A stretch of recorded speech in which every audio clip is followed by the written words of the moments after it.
Surveyor Tejeshwar హత్య కేసులో సంచలన విషయాలు వెలుగులోకి వస్తున్నాయి. కీలక నిందితుడిగా అనుమానిస్తున్న తిరుమల్ రావు ప్రస్తుతం పరారీలో ఉన్నాడు. అతను హత్యకు ముందు రోజు బ్యాంకు నుంచి 18 లక్షలు డ్రా చేసుకుని జంప్ అయిపోయాడు. అతడి cell phone signal Shamshabad airport వరకు వచ్చి కట్ అయింది.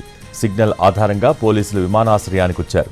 ఇక్కడే ఉన్నాడా లేక ఇతర రాష్ట్రం గానీ వేరే దేశానికి గానీ పారిపోయాడా అనే కోణంలో దర్యాప్తు చేస్తున్నారు. ప్రస్తుతం పోలీసుల అదుపులో ఐశ్వర్య, సుజాత ఉన్నారు. సుపారీ గ్యాంగ్ లీడర్ మనోజ్తో పాటు మరో 5గురిని కూడా పట్టుకున్నారు.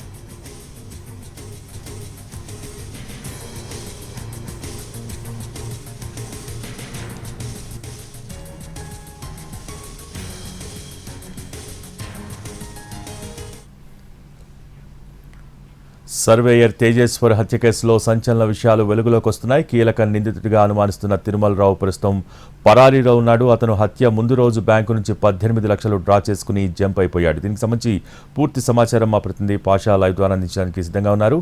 Pasha, over to you.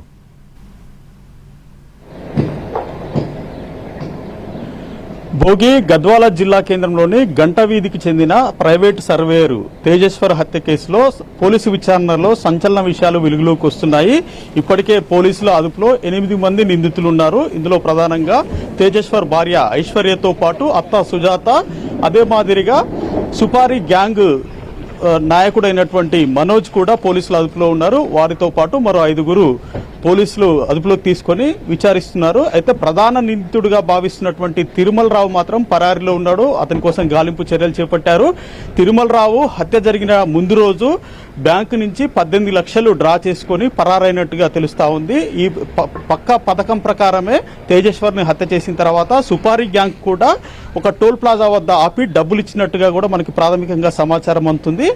ఆ తర్వాత అతను శంషాబాద్ వైపుగా వెళ్ళినట్లుగా పోలీసులు భావిస్తున్నారు. అక్కడి వరకు సిగ్నల్ వచ్చింది, ఆ తర్వాత సిగ్నల్ రాలేదు.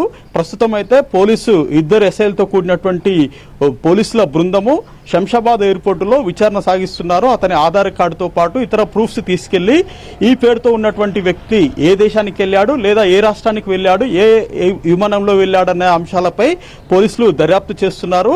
అతని ఈ కేసులో కీలక నిందితుడు కాబట్టి అతన్ని పట్టుకున్న తర్వాతనే కేసుకు సంబంధించినటువంటి పూర్తి వివరాలు వెల్లడించే అవకాశం ఉందని చెప్పేసి పోలీసులు చెప్తున్నారు. అయితే ఇందులో ప్రధాన పాత్రధారులుగా ఉన్నటువంటి భార్య ఐశ్వర్య, అత్త సుజాత ఇద్దరు కూడా హత్య జరిగిన రోజు తేజేశ్వర్ నివాసంలోనే ఉన్నట్టుగా తెలుస్తా ఉంది. మరోపక్క తేజేశ్వర్ మూమెంట్ ని దాదాపు 1 నెల రోజుల నుంచి జీపీఎస్ ఆధారంగా అతని బైక్ కి జీపీఎస్ అమర్చి ఎప్పటికప్పుడు తేజేశ్వర్ ఎక్కడికి వెళ్తున్నాడు, ఏ చోట ఉన్నాడు అన్న అంశాలను ఇటు తిరుమల్ రావుతో కూడినటువంటి ఐశ్వర్య, తిరుమల్ రావు, సుజాత ఈ 3 బృందం అనేది పర్యవేక్షించింది. 5 సార్లు హత్య కోసం ప్లాన్ చేసి విఫలమైనటువంటి ఈ టీము చివరగా 6సారి సక్సెస్ అయినట్లుగా పోలీసులు చెప్తున్నారు. అయితే వీరాపురం శివారులో కృష్ణ టెంపుల్ సమీపంలోనే సుమారు ఉదయం 11 గంటల సమయంలో హత్య చేసి ఆ హత్యకు ఉపయోగించినటువంటి కత్తులు, అదే మాదిరిగా ల్యాప్టాప్, ఇతర వస్తువులన్నింటినీ కూడా బీచుపల్లి సమీపంలో కృష్ణానదిలో పడేసి అటు నుంచి కర్నూలు వద్ద ఉన్నటువంటి పుల్లూరు టోల్ ప్లాజాని టచ్ చేయకుండా ఇతర మార్గంలో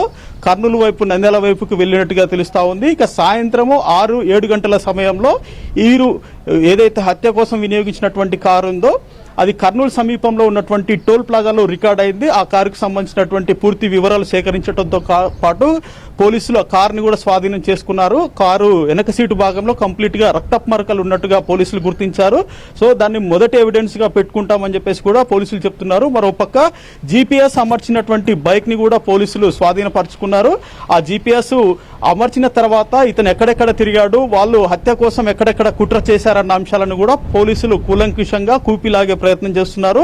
ప్రస్తుతం ఐశ్వర్యని విచారిస్తున్నారు, సుజాతని విచారిస్తున్నారు. దాంతోపాటు ఎంత సుపారీ తీసుకున్నారు అన్న అంశంపై సుపారీ గ్యాంగ్ నాయకుడైనటువంటి మనోజ్ ని కూడా విచారిస్తున్నారు. దాంతోపాటు కారు ఓనరు, కారు డ్రైవర్ వీరిని అదుపులోకి తీసుకున్నారు. వారితో పాటు మరో 2 హత్యలో పాల్పంచుకున్నటువంటి వ్యక్తుల్ని కూడా పోలీసుల అదుపులో ఉన్నారు. ఈ 8 మందితో పాటు ప్రధాన నిందితుడిగా తిరుమల్ రావును భావించి అతని అరెస్టు కోసము గాలింపు చర్యలు చేపట్టినటువంటి పరిస్థితి మనకి గద్వాల్లో కనిపిస్తా ఉంది. సో మొత్తం ఈ ఎపిసోడ్ కి సాయంత్రానికి ముగింపు పలుకుతామని పోలీసులు ధీమాగా చెప్తున్నారు. ఇప్పటికే ఒక బృందము కర్నూలుకి వెళ్ళింది, మరో బృందము నంద్యాలకు వెళ్ళింది. ఇంకా ఏమైనా ఎవిడెన్స్ దొరుకుతాయని చెప్పేసి పోలీసులు వెతుకుతున్నారు. మరోపక్క ఎయిర్పోర్టులో విచారణ చేసిన తర్వాత తిరుమల్ రావు దేశంలోనే ఉన్నాడా, దేశం దాటిపోయాడా, దేశంలోనే ఉంటే ఎక్కడున్నాడు, ఒకవేళ శంషాబాద్ దాకా వచ్చి ఆ ఫోన్ స్విచ్ ఆఫ్ చేసి హైదరాబాద్ లోనే ఎక్కడన్నా తలదాచుకున్నాడా వంటి అంశాలపై కూడా పోలీసులు విచారణ చేస్తున్నారు. భోగి. Thank you Pasha.